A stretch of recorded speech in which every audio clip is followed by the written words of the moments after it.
Office products all look very similar together. And in addition to Word, Excel, PowerPoint, Access, Outlook, all the programs that you'll probably be using, there is also a similarity with the operating system of Windows. And when I say the operating system, I mean like how are the programs that are built into Windows structured? So if I go ahead and open up, for instance, a File Explorer window, it is going to be structured very similarly to Microsoft Word, PowerPoint, Access, Outlook, all these types of programs.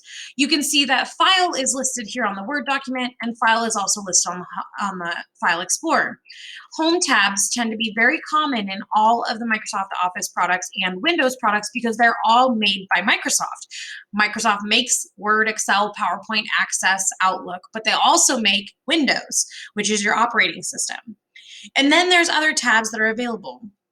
So when we're looking at something like a File Explorer window, you can click on File to get more options. You can click on the different tabs up at the top, being Share, View, and Home, to change what's showing on what's called the ribbon, which are the options that are available to you. And if they're grayed out, that means you can't do anything at this point, but you do have these options available to you on the different tabs inside the ribbon. The ribbon is also broken into groups on each tab. So when I'm on the Home tab, I have a clipboard group, an organized group, a new group, open, and select.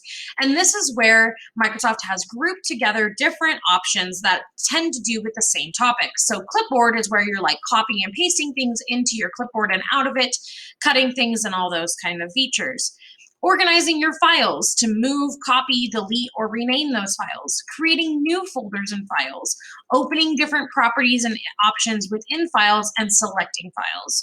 This is all things that can be done on your File Explorer window. I'm going to go ahead and minimize my File Explorer window and go into Word. Now, for Word, I've got File, Home, Insert, Design, Layout, References, Mailings, Review, View, Help, and possibly Acrobat, depending on whether or not you have that installed. But you can see right now that my ribbon is actually minimized. It's collapsed. So what I can do is I can click on any of these and it will take me into the different areas of the ribbon. But when I click out of them, it'll collapse the ribbon again. One of the things when clicking on the Home tab is that I can pin my ribbon. So pinning my ribbon is over on the right side of the ribbon altogether, or you can just double click on a word for one of the tabs and it will pin the ribbon there. So even if you click off the ribbon, it is showing at all times. Looking at the Home tab, you can see I have all these different groups, just like I did inside of the File Explorer. This is also apparent when you're in the Office 365 version, but the ribbon is also a lot smaller inside Word for Office 365 and has far less options. So I'm going to go ahead and load a video or a screen real quick showing Word in Office 365.